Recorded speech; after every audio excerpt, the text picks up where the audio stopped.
In this video, we're going to be going over how to create an undo and redo system in Godot. To motivate this, I've created a simple game where you have a palette of different textures, and you can use that to place different cubes on the board using these textures. And you can also stack them up to a max height, and you can right-click to remove cubes from different stacks inside of the board. Now, the setup of this project is not really the focus, but to give a brief overview, we have floor tiles, which are placed using a floor node, which places the floor tiles in a grid of 5 by 5. And then inside of the game, we have a player script. And the player script is going to be checking for a mouse click and doing a raycast using the location of where you clicked. And based on if it was a left mouse button or right mouse button, it's either adding or removing a piece. When we add a piece, using the hit result, we check if we've hit a tile, which, remember, is these smaller pieces. And if we did hit a tile, then we found it. Otherwise, we must have hit one of the cubes that we place on the board. And if so, we can retrieve the tile by grabbing the collider's parent. If we've stacked too high, we can return out of the function. If we made it this far, we can instantiate a new piece and add it as a child of the tile. We do some vector math here. Again, this is not really the focus, but we position it in the right spot, and we go ahead and set the pattern to the currently selected pattern. Removing a piece is much simpler. All we have to do is check if we've hit one of the pieces or the cubes on the board. And if that's true, we can grab its owning floor tile and then use that to remove the last child of the tile, which would be the top cube on the stack.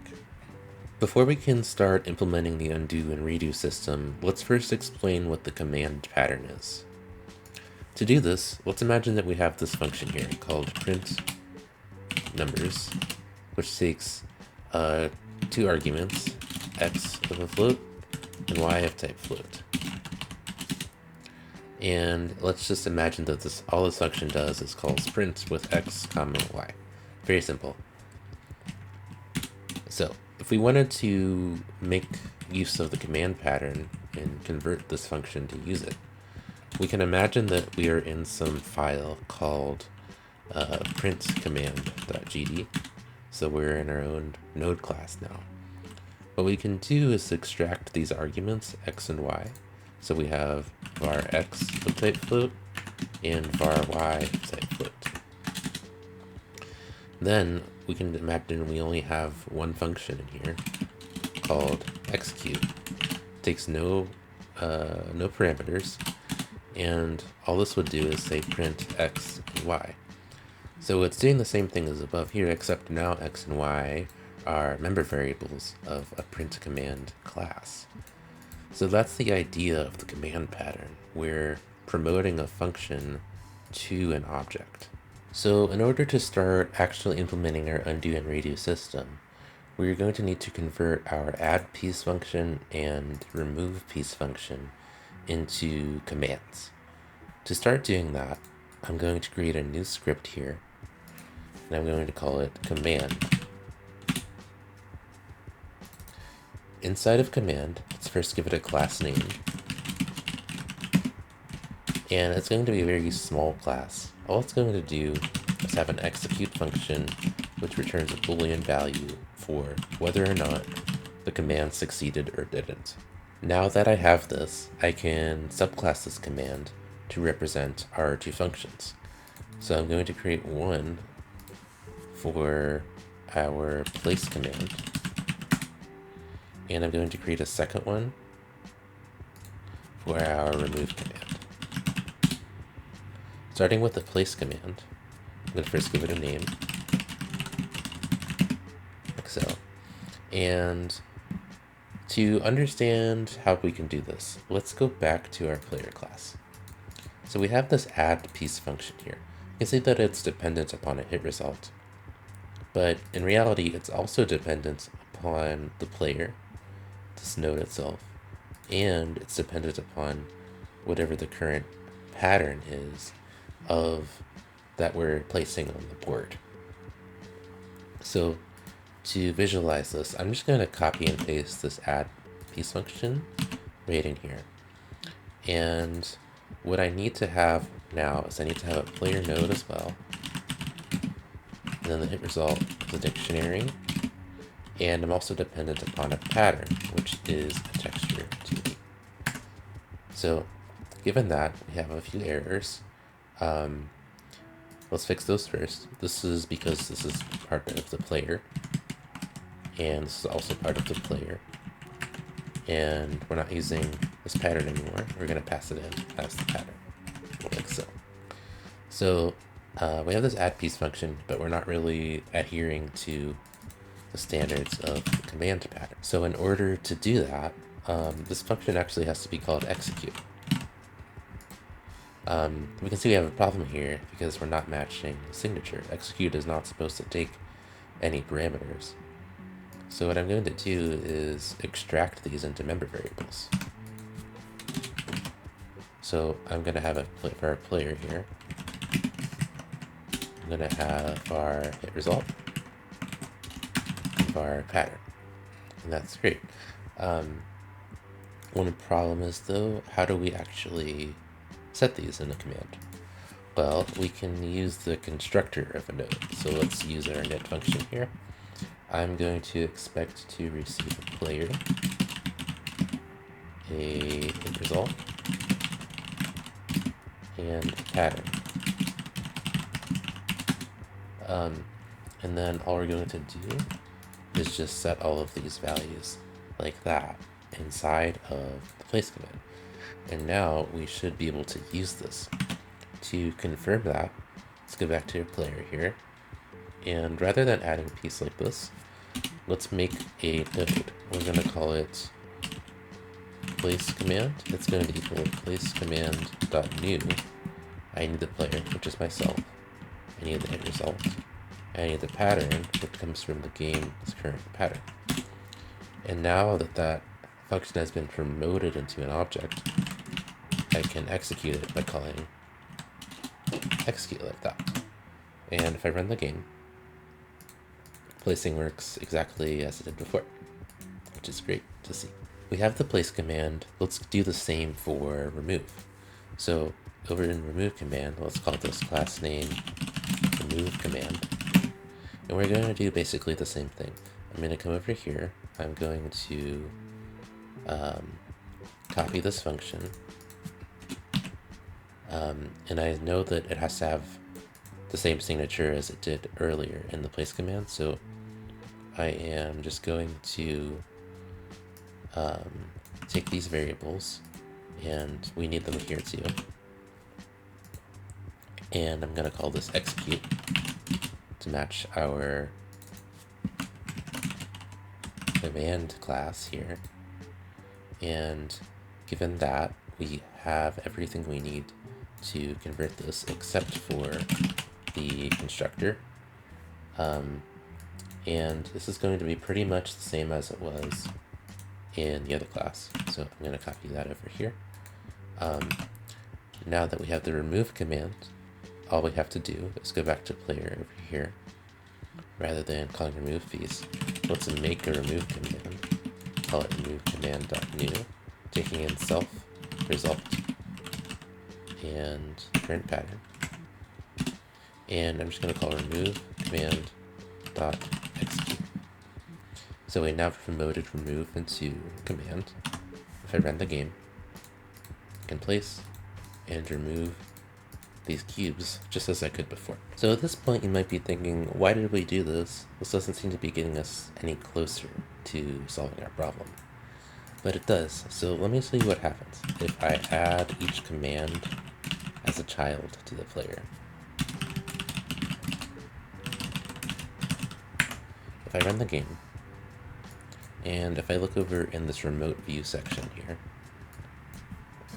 I'm going to place 3 nodes, and I'm going to then remove 1. So look over here.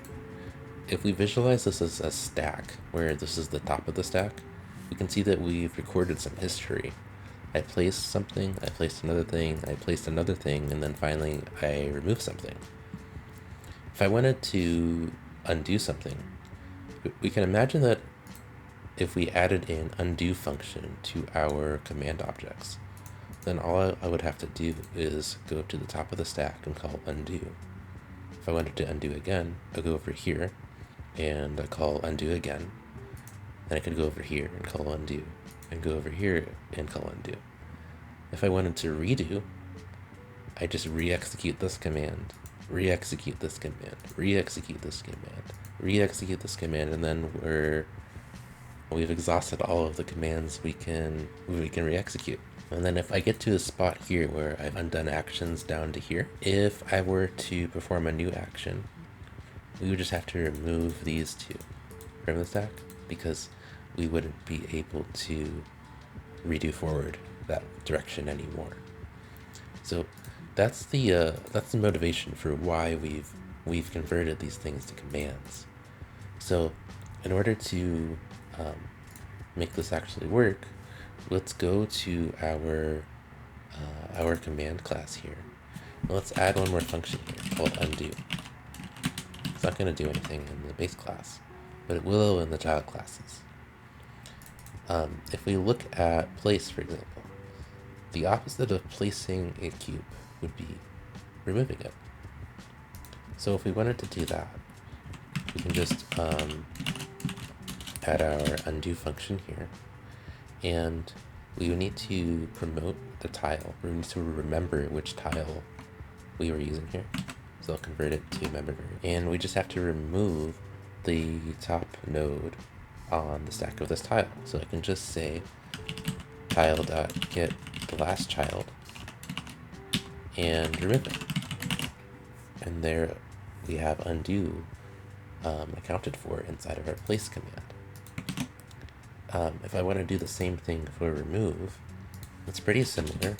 The opposite of removing a cube is adding one. So if I go ahead and make our undo function here, then all it's going to be is similar logic to what we had when we were placing it. We're going to make a piece, add it to the tile, and to do that, we need to make sure that tile is represented as a member variable here. And then we can just say tile equals that, so we remember it, and then everything should work. We're just placing that piece back on the board as the opposite of removing something. And one more thing, we forgot that execute function should return a boolean here. Let's just make sure we're doing that. Returning true when we can do it, false when we can't. And back on the place command, we're returning the boolean here too. We're returning false when we can't execute it, and true when we can. And with this, we're getting much closer to our undo and redo system.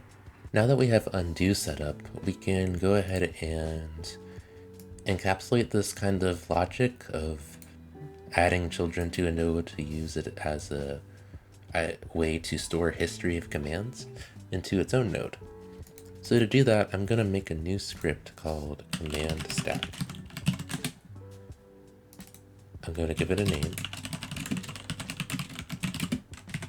And what this command stack is going to need for variables, it's going to need a variable for the current index. And this is going to track where our next command should go. So the interface for this command stack is we're going to have a way to execute a command. We need a way to undo a command. We need a way to redo. Executing is pretty simple. All we have to do is execute the command. And remember, we had this return a boolean, so if it worked, we can just add that command as a child and increment our current index. Now, when I want to undo, all I'm going to do is check if the current index is more than 0, meaning we have at least one command to undo. Then I'm going to back out the current index by 1. And I'm going to get that child that was there at that current index and just undo it. And there we've undone history.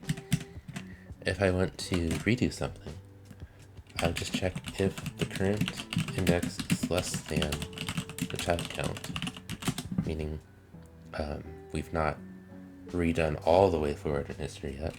Let me go ahead and get a child there and re-execute it. And after that, I can go ahead and bump up that current index by 1.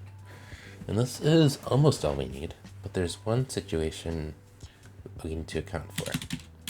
Imagine that our stack looks like this, where I do A, and then B, and then C, and then D, and then E.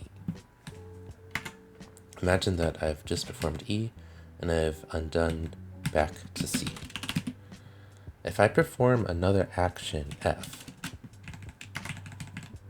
then D and E are not valid anymore. We can't redo D and E anymore. So we need to get rid of them and make it look more like this. So in order to do that, I'm going to keep track of our previous size, which is just the child count right now. And I'm going to loop from the top of the stack down to current index by increments of -1. I'm going to get rid of these children here, as these are not valid anymore. Then after that, that should be all we need in our command stack. Of course, this won't do anything yet, as it doesn't exist anywhere in the scene tree.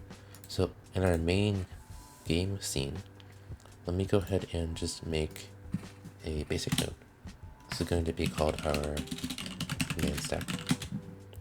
I'm going to hook up our script here to it. Instead of our game script, let me control click command stack and grab that in here. And what I'm going to do now is I'm going to look at our global undo event here and connect it to our command stack.undo. And likewise, I'm going to grab our redo button handler and connect it to our command stack.redo, like so. That should hook up the command stack to our UI. And the last thing we got to do is inside of the player class, we don't really actually want to do executing it here. And instead, I'm going to grab the game's command stack and use that to execute our commands. And I'm going to grab game's command stack here. And again, execute that into the command. In that case, and if we run the game, if I place 3 nodes and I hit undo, they go away just like that. Place 3 more, undo, undo, and redo works too. If I look at our remote viewer to confirm what's happening, we can see that this is our history. I can keep undoing, undoing, undoing, redoing, redoing, redoing. And we can actually see this part where I added the loop over here. You can see how that works. If I undo twice, and I do another action, we can see that the command stack updated like that. So I can undo and redo, like so. And there we have it, an undo and redo system in Godot. Before we finish out, there are a few bugs with the current implementation, just want to point out. Inside of place command over here, what we need to do instead is confirm that we don't have a tile already. Just because objects could be getting destroyed and tile could end up being null if we don't do it like this. Similarly, when we are in the remove command, we need to change our execute logic a little bit here to more like this, because again, we just don't want to overwrite tile to something invalid anymore if one of these colliders have been destroyed. But besides that, everything should be working right now. We have a full undo and redo system built in Godot.